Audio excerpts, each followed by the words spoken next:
2014-19 సంవత్సరం మధ్యలో మన ప్రభుత్వం పలాస నియోజకవర్గానికి మంజూరు చేసినటువంటి మొత్తం ఇల్లు 3159 అధ్యక్ష.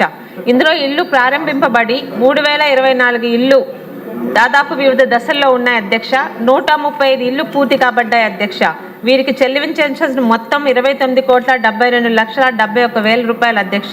ఇందులో బిల్లు జనరేట్ అయ్యి లబ్ధిదారుల ఖాతాలకు జమ అవ్వని డబ్బులు దాదాపు 6,16,00,000 ఉంది అధ్యక్ష.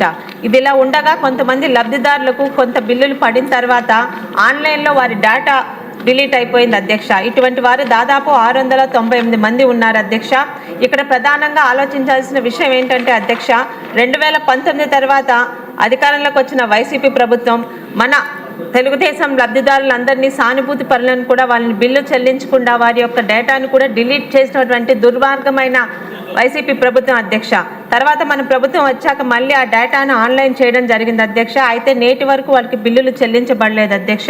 2019-24 మధ్య లబ్ధిదారులకు మాత్రం మనం ప్రభుత్వం బిల్లులు చెల్లిస్తూ ఉంది అధ్యక్ష. కావున 2014-19 మంది ఉన్న లబ్ధిదారులు కూడా న్యాయం చేయవలసిందిగా మీ ద్వారా సదరు శాఖ మంత్రి వారిని కోరుకుంటున్నాను అధ్యక్ష. ధన్యవాదాలు అధ్యక్ష.